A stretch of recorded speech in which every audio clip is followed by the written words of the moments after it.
اور بیٹے اور روح القدس کے نام سے آمین۔ مسیح میں میرے عزیز بھائیوں اور میری عزیز بہنوں، آج ہم خاص طور پر جس پر بات کریں گے وہ بات کریں گے برسی پر، کیونکہ آج ہم بہن زینت ممتاز کی برسی جو ہے وہ منا رہے ہیں۔ اور یہ جو برسی ہے یہ ہے کیا اصل میں، اور اس کا مقصد، اس کی ریزن کیا ہے، اور ہمیں کس طرح سے اسے منانے کی ضرورت ہے اور کیسے خدا کی پاک حضوری میں آنے کی ضرورت ہے۔ تو میں آپ کو بتاتا چلوں کہ برسی اصل میں ان تمام لوگوں کے لیے کی جاتی ہے جو خداوند اپنے خدا کے ساتھ چل رہے ہوتے ہیں، جنہوں نے اپنی اس زندگی کو خداوند خدا کی پاک مرضی کے مطابق گزارا ہوتا ہے، اور اس کے بعد پھر ہم ان کی برسی اس یاد میں کرتے ہیں کیونکہ وہ مبارک ہوتے ہیں، وہ خداوند خدا کی پاک مرضی کے مطابق ہوتے ہیں، کیونکہ خدا کا کلام کہتا ہے کہ جو صادق ہیں، جو خداوند کی پاک مرضی پر ہیں، ان کی یاد مبارک ہے، ان کا ذکر مبارک ہے، ان کے متعلق بات کرنا مبارک ہے۔ تو سب سے بہترین طریقے کا یاد کرنے کا عبادت ہے، میموریل سروس ہے۔ تو جب ہم میموریل سروس کرتے ہیں، برسی کی عبادت کرتے ہیں، تو اس کا مطلب ہے ہم ایک بات تو کنفرم خداوند خدا کی پاک حضوری میں ظاہر کرتے ہیں کہ خداوند خدا کی یہ بندی یا یہ بندہ جو خداوند میں سو گیا ہے وہ مبارک ہے، کیونکہ اس نے اپنی زندگی کو خداوند کی پاک مرضی کے مطابق گزارنے کی کوشش کی۔ اور خدا کا کلام کہتا ہے شریروں کا نام مٹ جائے گا۔ جو برسی نہیں کرتے ہیں یا ایسی عبادات نہیں رکھتے ہیں جو میموریل سروس کہلاتی ہیں، تو وہ ثابت کرتے ہیں کہ ان کا جو چلا گیا ہے، ان کا جو بچھڑا ہے وہ شریر تھا، اور اس کا نام اب مٹ گیا ہے، اب اس کے لیے کسی بھی طرح کی کوئی عبادت نہیں ہو سکتی۔ تو میں بھائی فلپ اینتھنی کو اس بات کے لیے مبارکباد پیش کرتا ہوں، کیونکہ انہوں نے اس بات کو فیل کیا، ان کے گھرانے نے اس بات کو فیل کیا کہ ہماری والدہ محترمہ جو ہیں وہ شریروں میں نہیں بلکہ مبارک لوگوں میں شامل ہے، تو اس وجہ سے ہمیں ان کی میموریل سروس کرنے کی ضرورت ہے، کیونکہ خدا کا کلام کہتا ہے تم جو کچھ زمین پر باندھو گے آسمان پر بندھ جائے گا۔ تو جو اقرار، جو اظہار آپ زمین پر کرتے ہیں، وہی اقرار، وہی اظہار آسمان پر قبول ہو جاتا ہے۔ اس لیے ایسی عبادات کا انعقاد کرنا انتہائی زیادہ ضروری ہے۔ ایک تو یہ بات ہے کہ ہم زمین پر اس بات کا اقرار کرتے ہیں، اور دوسری بات یہ ہے کہ اس مرحوم کو آپ کی دعاؤں کی ضرورت بھی ہوتی ہے، کیونکہ جب ہم نہمیہ میں پڑھتے ہیں تو وہاں پہ ہم دیکھتے ہیں، نہمیہ 9 باب میں وہاں پہ ہم دیکھتے ہیں کہ خدا نے اپنے بندے نہمیہ کو یہ بتایا کہ کس طرح سے آپ نے اسرائیل کی ساری جماعت کو اکٹھا کرنا ہے، اور کیسے پھر وہ اپنے گناہوں کا اقرار کریں گے۔ اور جب اسرائیل کی ساری جماعت اکٹھی ہوتی ہے، وہ اپنے درمیان سے تمام غیروں کو الگ کر دیتے ہیں، تمام غیر قوم والوں کو الگ کر کے خداوند خدا کی پاک حضوری میں جب جھکتے ہیں، تو جھکنے کے بعد وہ اپنے گناہوں کا بھی اقرار کرتے ہیں اور اپنے باپ دادا کے گناہوں کا بھی اقرار کرتے ہیں، اس لیے کیونکہ خدا چاہتا ہے کہ آپ ایسا کریں۔ کیسے پتا چلے گا کہ خدا چاہتا ہے کہ آپ ایسا کریں؟ اگر ہم دوسرا سیموئیل اس کا 14واں باب اور اس کی 14ویں آیت پہ جائیں تو وہاں پہ لکھا ہے خدا کسی کی جان نہیں لیتا بلکہ ایسے وسائل نکالتا ہے کہ جلاوطن اس کے ہاتھ سے نکالا ہوا نہ رہے۔ یعنی کہ خدا کیا چاہتا ہے؟ خدا یہ چاہتا ہے کہ آپ اس کے ہاتھ سے نکالے ہوئے نہ رہیں، اور خدا کی پاک مرضی کو اپنی زندگیوں میں پورا کریں، خدا کی پاک مرضی کے مطابق آپ چل سکیں، خدا کی پاک حضوری میں آپ ٹھہر سکیں، اور خدا کے ساتھ آپ کا ایک اچھا رشتہ رہے۔ آپ دیکھیں، ہم دیکھتے ہیں آج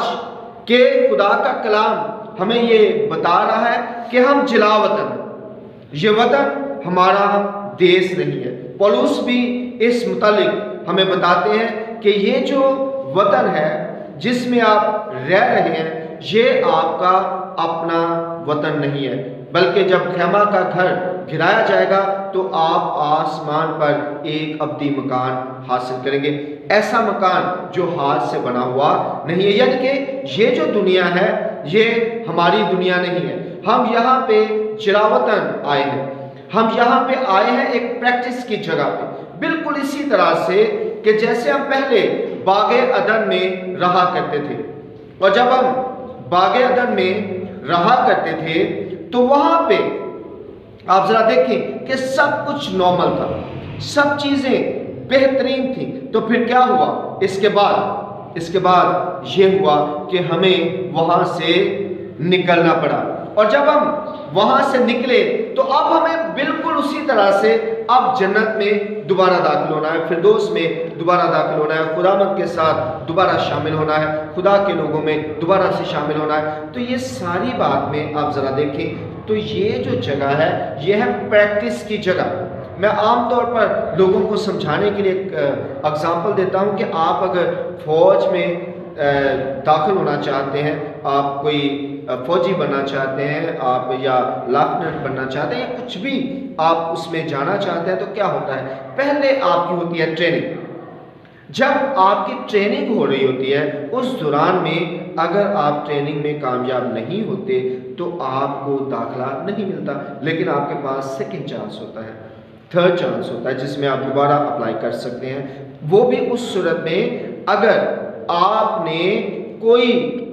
ایسی غلطی۔ تو ہم بات کر رہے تھے کہ وہاں پہ جب آپ ایڈمیشن لیتے ہیں اس کے بعد اگر تو آپ کے اندر کوئی ایسی غلطی موجود نہیں ہے، جیسے کہ اگر آپ کی ٹانگ ٹیڑھی ہے یا اس طرح سے کوئی بھی اور مسئلہ ہے، تو پھر تو آپ کامیاب نہیں ہوں گے، سیکنڈ چانس آپ کے لیے نہیں ہے۔ لیکن اگر آپ کسی وجہ سے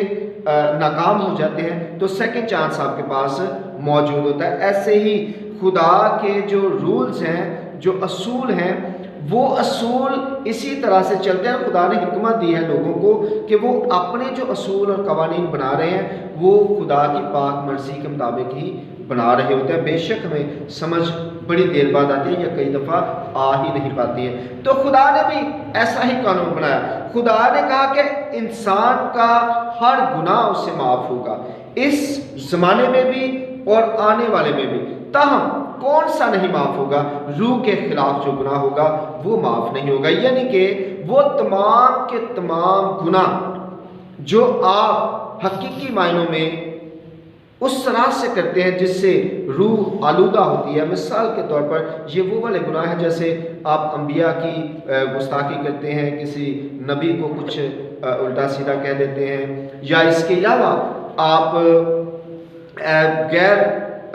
جو معبود ہیں ان کے آگے سجدہ کرتے ہیں یا ان کی پرستش کرنا شروع کر دیتے ہیں، کسی بھی دیوی یا دیوتا کو ماننا شروع کر دیتے ہیں، یا ایسا کچھ بھی، یا جادو کرتے ہیں، تعویذ وغیرہ، یا کسی جادوگر کے پاس جاتے ہیں، تو ایسے تمام کے تمام گناہ کبھی معاف نہیں ہوتے ہیں۔ ایسے لوگوں کو پھر کسی بھی صورت میں داخلہ جو ہے وہ جنت میں نہیں ملتا ہے۔ ہاں، اگر کہیں پہ بھی ایسی بات ثابت ہو جائے کہ غلطی سے ایسا کچھ ہو گیا تو بھی چانس ہوتا ہے، لیکن جب آپ ہوش و حواس میں پورے دھیان سے اور سمجھ کر ایسا کوئی کام کرتے ہیں تو پھر آپ کا گناہ آپ کو معاف نہیں کیا جاتا ہے۔ لیکن باقی جتنے بھی بدنی گناہ ہیں ان تمام کی معافی اس عالم میں بھی موجود رہتی ہے اور آنے والے عالم۔ اس کا مطلب سیکنڈ چانس۔ اب سیکنڈ چانس کیسے ملے گا؟ پہلا چانس تو آپ کو ملا جب آپ زمین پر تھے، وہاں پہ آپ کو پہلا چانس ملا ہے کہ آپ ایسے اعمال کریں، ایسے کام کریں کہ جن کی وجہ سے آپ خداوند خدا کے پاس پہنچیں۔ خدا کیا چاہتا ہے کہ جلاوطن اس کے ہاتھ سے نکالا ہوا نہ رہے، تو آپ ایسے کام کریں کہ آپ اپنی جلاوطنی سے نکلیں اور اپنے وطن میں داخل ہو جائیں۔ اگر کسی وجہ سے